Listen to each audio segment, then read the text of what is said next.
নমস্কাৰ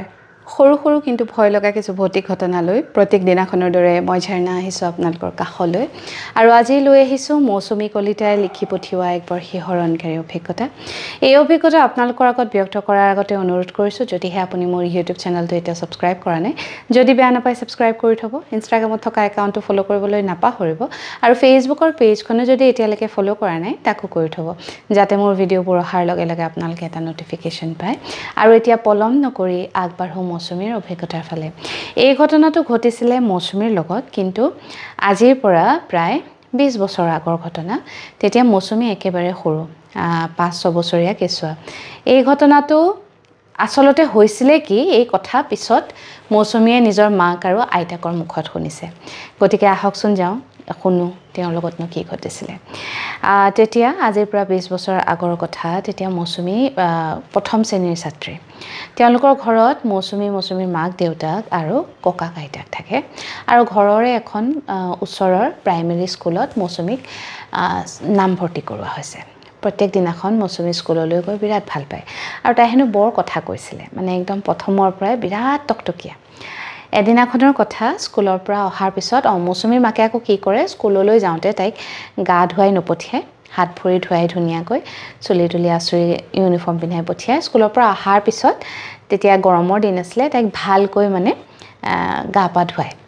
সেইদিনাখনো সদায়ৰ দৰে তাই স্কুলৰ পৰা অহাৰ পিছত ইউনিফৰ্ম সলাই যেটো চেমিজ পিন্ধি থাকে হেতুৰে তাইক পিছফালৰ বাৰান্দাখনত বহুৱাই অলপ তেল চেল ঘঁহি দিলে হাতে ভৰিয়ে তাৰ পিছত তেওঁ তাইক গা ধুৱাবৰ কাৰণে পানীৰ যোগাৰ কৰিবলৈ গ'ল তাইক ক'লে তই ইয়াতে বহি থাকিবি মৌচুমী অলপ দেৰি বহি আছে তাৰ পিছত তাইৰ সন্মুখেদি এটা মেকুৰী পাৰ হৈ গ'ল মেকুৰীটো দেখাৰ লগে লগে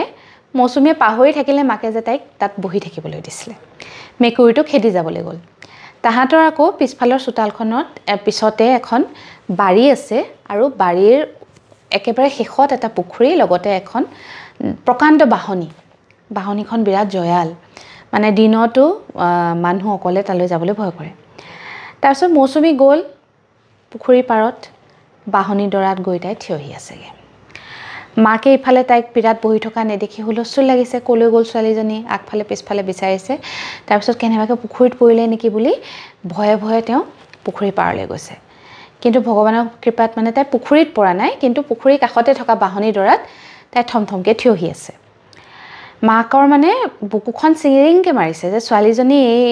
দুপৰীয়াখন এই বাহনী দৰাত কি কৰি আছে তাইক তেতিয়া প্ৰথমেই ধৰি সাৱটি ধৰি কোচত লৈছে লৈ পেলাই সুধিছে মা তুমি ইয়াত কি কৰিছা দুপৰীয়াখন মই তোমাক বহি থাকিবলৈ কৈছিলোঁ প্ৰিয়াখনত তাই কৈছে নহয় মই বহিয়ে আছিলোঁ কিন্তু এটা মেকুৰী আহিলে মেকুৰীটো খেদি খেদি আহিলোঁ সি এইখিনিতে জানানে মা মোৰ চকুৰ আগতে এজনী ছোৱালী হৈ গ'ল আৰু সেই ছোৱালীজনী মোক এতিয়া বাহনী দৰালৈ মাতি আছে মোৰ অলপ ভয়ো লাগিছে যাবলৈ কিন্তু যাবলৈও মন গৈছে সেই কথা শুনাৰ পিছত মানে মৌচুমীৰ মাকে গম পালে যে এইটো কিবা এটা বেয়া হৈছে সেই বুলি তাইক দৌৰাদৌৰিকৈ লৈ আহিলে লৈ আহি গ'লে এইবোৰ যি টি কথা কৈ নাথাকিবা ৰ'বা গা ধুব হৈছে তোমাৰ এনেই কিবা কিবি কৈছা তোমাৰ টোপনি ধৰিছে সেই বুলি কৈ মাকে ধুনীয়াকৈ গা পা ধুৱাই ছোৱালীজনীক বিচনাত নি বেডৰুমত নি শুৱাই দিলে ভাত পানী খুৱাই পেলাই শুৱাই দিলে তাই শুলে ঠিকেই কিন্তু সাজ লগাৰে পৰা ছোৱালীজনীৰ আচৰণৰ অলপ পৰিৱৰ্তন হ'ল তাই ঘৰত থাকিব মন কৰা নাই বিৰাট কান্দিছে কেৱল বাহিৰলৈ ওলাই যাবলৈ লাগে তেওঁলোকৰ আকৌ চোতালতে মানে তেওঁলোকৰ বাউণ্ডেৰীতে আৰু এটা ঘৰ আছে যিটো তেওঁলোকে ভাড়া দি থৈছে সেই ভাড়া দিয়া ঘৰলৈ মৌচুমী প্ৰায়ে যায় মাকে তেতিয়াহ'লে ছোৱালীজনীয়ে বৰ মানে অসুবিধা কৰি আছে তাতে থৈ আহোঁগৈ তাৰপিছত তেওঁ গৈ তাত থৈ আহিলেগৈ ছোৱালীজনীক আহি তেওঁ ঘৰৰ কাম কৰি আছেহি তাই কোন পাকত তাৰ পৰা ওলাই আকৌ সেই বাহনী দৰাত একে জেগাতে থিয়হি আছে মাকে গমেই নাপালে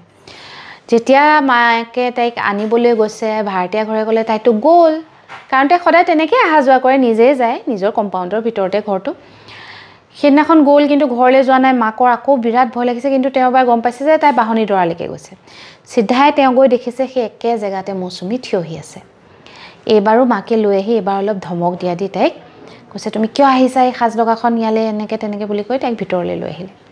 তাৰপিছত ঘৰ পোৱাৰ পিছৰে পৰা তাই আৰু বিৰাট কান্দোন তাই নাথাকে ঘৰত যেনে তেনে আইতা ককাকে নিচুকালে কিবা কিবিবোৰ ক'লে তাৰপিছত ৰাতি ভাত সাজ খুৱাই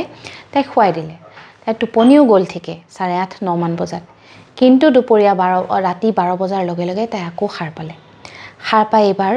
হুলস্থুল কৰিছে আৰু কৈছে যে ছোৱালীজনী ভিতৰলৈ সোমাই আহিছে ছোৱালীজনী ভিতৰলৈ সোমাই আহিছে এই বুলি তাই চিঞৰ বাখৰ কান্দোন আৰু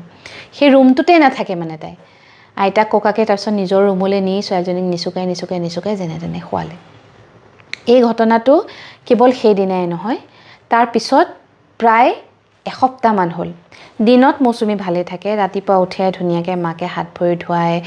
জলপান খুৱাই তাৰপিছতে ইউনিফৰ্ম পিন্ধাই স্কুললৈ পঠিয়াই স্কুলৰ পৰাও ধুনীয়াকৈ আহে মাকে আকৌ গা পা ধুৱাই ভাত খুৱাই শুৱাই দিয়ে কিন্তু সাজ লগাৰ পিছৰে পৰা তাই ঘৰত নাথাকিব মন নকৰে কেৱল কান্দি থাকে আৰু ৰাতি 12 বজাৰ পিছত তাইক ৰখাটো একেবাৰে সম্ভৱেই নহয় এই ঘটনাটো যেতিয়া কণ্টিনিউৱাছ হৈ থাকিলে তেতিয়া মৌচুমীৰ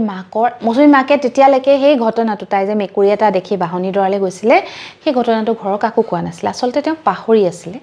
ইমান ডাঙৰ ঘটনা হৈছে বুলি ভবা নাছিলে কিন্তু যেতিয়া ছোৱালীজনী এইবোৰ অসুখ হ'বলৈ ল'লে তেতিয়া তাই শাহুৱেক শহুৰেক আৰু গিৰিয়েকৰ আগত সেই কথাটো ক'লে শাহুৱেকৰ তেতিয়া বিৰাট খং উঠিছে তেওঁ কৈছে যে ইমান ডাঙৰ এটা ঘটনা ঘটিলে তই আগতে কোৱাহেঁতেন আমি আগতে কিবা এটা কৰিব পাৰিলোহেঁতেন তেওঁলোকৰ আকৌ সেই বাহনী দৰা মানে তেওঁলোকৰ বাৰীৰ একেবাৰে শেষত যিদৰা বাহনী আছে সেই বাহনী দৰা পাৰ হ'লেই এজন মুছলিম মৌলবী থাকে পিছদিনাখন ৰাতিপুৱাই কথাখিনি পতাৰ পিছদিনা ৰাতিপুৱাই শহুৰে গৈ মৌলবীজনক মাতি আনিলে মৌলবীজনে আহি ক'লে যে তেওঁ কথাটো বুজি ল'লে তেওঁ কৈছে মই জোনাবৰ লগত কথা পাতিম আৰু আপোনালোকক জনাম জোনাবে কি ক'লে তেওঁ গ'ল জোনাবৰ লগত কথা পাতি আহি ক'লে যে আচলতে সেই দিনাখন ছোৱালীজনীয়ে যে মেকুৰীটো দেখিছিলে সঁচাকৈ সেইটো এটা মানে বেশ ধৰে যে তেওঁ পৰি বুলিয়ে কৈছে এজনী পৰিয়ে বেশ ধৰি আহিছিলে মেকুৰী বেশ ধৰি আহিছিলে আৰু